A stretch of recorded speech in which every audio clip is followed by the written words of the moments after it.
बसंत पंचमी का जो अमृत स्नान है उसकी क्या महिमा है और वो मकर संक्रांति के और मौनी अमावस के स्नान से कितना अलग है? अलग तो कुछ नहीं है, अपने भाव के ऊपर भावना के ऊपर डिपेंड करता है। जो किस किसी विचारधाराएं हैं, किसी ऐसी भावनाएं हैं, जो जिस भावना से स्नान करता है उसी भावना से चलता है उसको। जैसे हमारे कुंभ में 4 स्नान थे, एक तो स्नान रद्द कर दिया गया अभी घटना घटने के कारण ही। अब ये स्नान एक बसंत पंचमी का स्नान है, इसमें भी शाही स्नान होगा। तो हम सरकार का आभारी हैं कि जो कुछ बाहर से आने पब्लिक को रोक दिया, तो इससे हमारी जो शोभा यात्रा निकल जाएगी और उसकी शाही स्नान सवारी निकल के उसमें स्नान हो जाएगा। और हम लोग इसीलिए अपना तप करते हैं, इन्हीं पर्वों के लिए। लेकिन जो भी तप इकट्ठा करते हैं वो स्वयं के लिए नहीं करते। हमारा रहता है कि दुखियों का भटके हुए रास्तों को सही दिखाना और भगवान से मिलाना, कि सही जीवन हमारा यही है। शुरू से हम लोग गलत रास्ते पड़ जाते हैं, इसलिए पहले से भगवान को पकड़ लीजिए, क्योंकि हमारे जीवन को पता नहीं कब एंड हो जाए।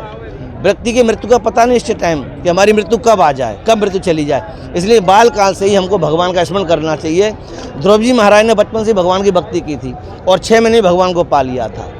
तप करना कोई मामूली बात नहीं है। कुछ लोग समझते हैं तप करना मामूली बात है, माला झूली हाथ में ले लो और तप कर लिया। इसमें अन्न भी छोड़ना पड़ता है, जल भी छोड़ना पड़ता है, सांस को भी रोकना पड़ता है। ऐसी कई प्रक्रियाएं हैं। ये कठोर तप करने के बाद जब भगवान हमारे सामने प्रकट होकर दर्शन देते हैं, और जिसको दर्शन दे देंगे वो व्यक्ति संसार में बोले लायक नहीं रहेगा। फिर संसार में कुछ बता ही नहीं सकता भगवान के बारे में कि हमारे ठाकुर जी कैसे हैं कैसे नहीं हैं। बिल्कुल ही उसका मतलब माइंड काम करना बंद कर देता है। उसका एक ही लग रहता है परमात्मा से। वो अकेले बात कर रहा है तो हम लोग समझेंगे कोई पागल बक रहा है। वो पागल नहीं बक रहा, वो किसी परमात्मा से बात कर रहा है।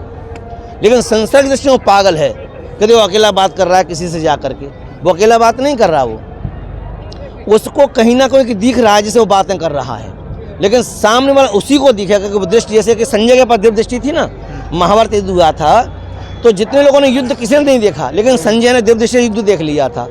तो वो उसका देखने के कारण ही सब दृष्टा सारे बात बताई थी उन्होंने कि ये ऐसे ऐसे कार्य चल रहा है। तो ऐसे ही जो भगवान जिसको मिल जाते हैं वो व्यक्ति पर संसार से विमुख हो जाता है, परमात्मा में लीन हो जाता है, और वो संसार को पागल समझता है, संसार उसको पागल समझता है। अच्छा महाराज, ये जो उर्दूपुण लगाया है आपने जी, बहुत ही सुंदर, थोड़ा अलग, हर कोई लगा रहा है। जी जी जी, सबका सुंदर सुंदर है। जी जी जी, और काली बिंदी है बीच में। जी जी।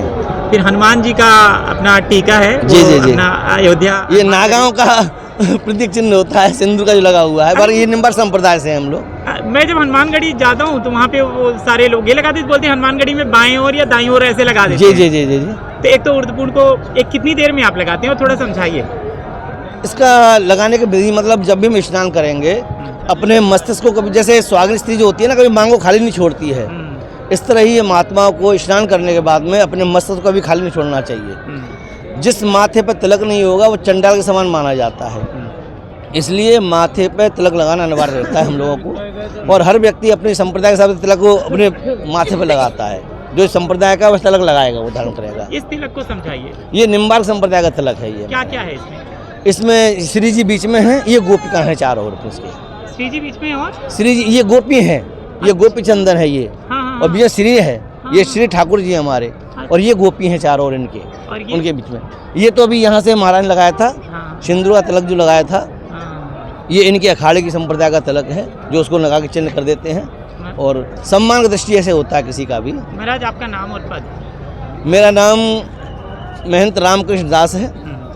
व्रत 84 कोष में मेरा स्थान है, वहाँ का मैं महंत हूँ। और छोटा सा पद दिया हुआ है ठाकुर जी ने, बस उसी को लेकर चल रहा हूँ। और पद की क्या बड़ाई करूँ, पद तो आज है कल नहीं है, और भक्ति सदा रहने वाली साथ में है। एक दो सवाल और पूछ लूँ आप? जी पूछिए। निम्बार्क जो संप्रदाय है जहाँ से आप, जी, वो अलग क्या है? मतलब मैं जैसे कि रामानंदी संप्रदाय, हमारे हरदास जी महाराज थे, वृंदावन में निधिवन है, जहाँ उन्होंने गायन विद्या के द्वारा ही हमारे ठाकुर बांके बिहारी को प्रकट किया था। अच्छा, जी जी।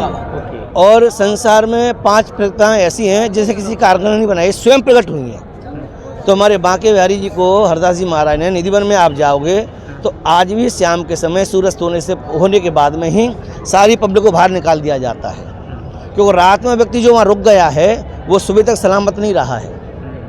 उसकी 3 अवस्थाएं बताई गई हैं। या तो पागल कंडीशन में दिखेगा आपको, या मृत अवस्था में दिखेगा व्यक्ति, या सोचने क्षमता, मतलब उसे ज्ञात ही नहीं कि मैं क्या कर रहा हूँ क्या नहीं कर रहा हूँ। जैसे हमारे एक रमन रीति एक महात्मा रहते थे, अगर आप उन्हें महंगे से महंगा कपड़ा दे दीजिएगा और बगल में कुत्ता सो रहा है उसको उड़ा देते थे, सर्दी में ही 12 महीने हर मौसम में आसमान नीचे ही रहते थे, ना किसी वृक्ष के नीचे, ना किसी मकान के अंदर, ना किसी की छाया में।